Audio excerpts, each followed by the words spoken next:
বিসমিল্লাহির রাহমানির রাহিম। আসসালামু আলাইকুম ওয়া রাহমাতুল্লাহি ওয়া বারাকাতুহ।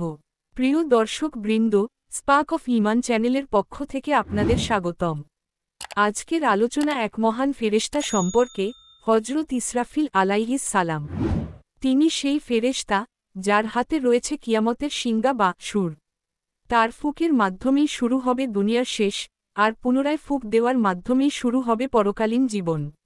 আজকের ভিডিওতে আমরা ইসরাফিল আলাইহিস সালামের পরিচয়, দায়িত্ব, অবস্থান, তার সম্পর্কে কুরআন হাদিসের বর্ণনা এবং কিছু অজানা বিরল তথ্য জানব, যা শুনলে আপনারা আরও কৌতূহলী হয়ে উঠবেন, ইনশাআল্লাহ। ইসরাফিল আলাইহিস সালামের পরিচয় ও মর্যাদা। ইসরাফিল আলাইহিস সালাম চারজন প্রধান ফেরেশতার একজন: জিবরাইল, মিকাইল, ইসরাফিল এবং আজরাইল আলাইহিস সালাম। আল্লাহর কাছে তার মর্যাদা অত্যন্ত উচ্চ। তিনি আল্লাহর সিংহাসনের আলাইহি ওয়াসাল্লাম আজিম অত্যন্ত নিকটে অবস্থান করেন এবং কিয়ামতের দিন শিঙ্গা ফুক দেওয়ার জন্য অপেক্ষমান। শিঙ্গা বা সুর কি? কুরআন ও হাদিসে একে বলা হয়েছে সুর বা শিঙ্গা। এটি এমন এক বিশেষ সৃষ্টি যার প্রকৃতি আমরা পুরোপুরি জানি না।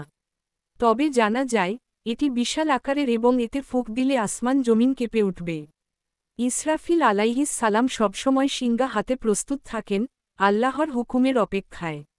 হাদিসে এসেছে, শিঙ্গায় মোট 3 বার ফুক দেওয়া হবে। 1. শাআকা, প্রথম ফুক, এতে আসমান জমিনের সবাই বজ্রাঘাতের মতো আঘাতে অচেতন হয়ে যাবে। 2.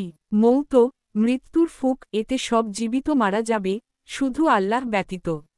3. বাস, পুনরুত্থানের ফুক, এতে পুনরায় সবাই জীবিত হবে এবং কিয়ামতের ময়দানে সমবেত হবে। কিছু আলেমের মতে প্রথম 2টি ফুক একত্র হতে পারে, তবে অধিকাংশের মতামত অনুযায়ী এটি 3 ধাপে সম্পন্ন হবে। আল্লাহ বলেন, সুরে ফুক দেওয়া হলে আকাশমণ্ডলী ও পৃথিবীতে যা কিছু আছে সবাই ভয়ে মূর্ছিত হবে, তবে যাদের আল্লাহ চাইবেন তাদের ছাড়া। তারপর আবার ফুক দেওয়া হবে, আর তারা দাঁড়িয়ে যাবে তাকিয়ে তাকিয়ে। সূরা জুমার, আয়াত 68। হাদিসে ইসরাফিল আলাইহিস সালামের বিশাল আকৃতির বর্ণনা এসেছে। বলা হয়, তার ডানা পুরো আসমানকে আচ্ছন্ন করে রাখে। তিনি শিঙ্গা হাতে সবসময় প্রস্তুত, আর তার দৃষ্টি আরশে আজিমের দিকে নিবদ্ধ, যাতে কোনো বিলম্ব ছাড়াই আল্লাহর আদেশ পালন করতে পারেন। বর্তমানে ইসরাফিল আলাইহিস সালাম আল্লাহর আরশের নিকটে অবস্থান করছেন। তিনি শিঙ্গা মুখে ধরে রেখেছেন এবং শুধু আল্লাহর ইশারার অপেক্ষা করছেন।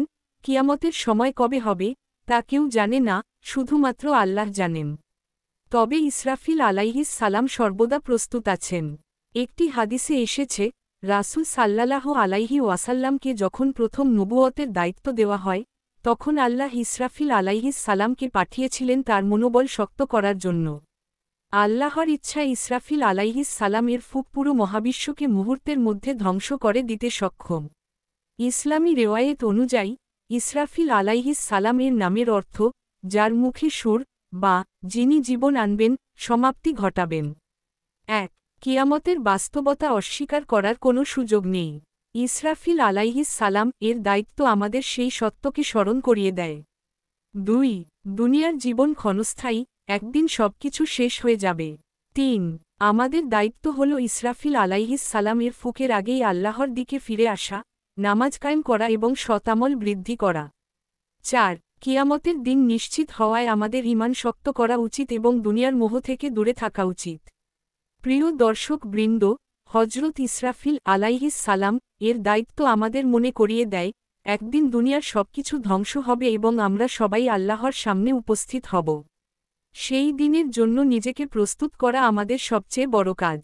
আপনি যদি এই ভিডিও থেকে নতুন কিছু শিখে থাকেন, তবে অবশ্যই লাইক দিন, বন্ধুদের সাথে শেয়ার করুন এবং আমাদের চ্যানেল স্পার্ক অফ ঈমান সাবস্ক্রাইব করুন। আল্লাহ আমাদের সকলকে হেদায়াত দিন এবং কিয়ামতের দিনের জন্য প্রস্তুত হওয়ার তাওফিক দিন। আমিন।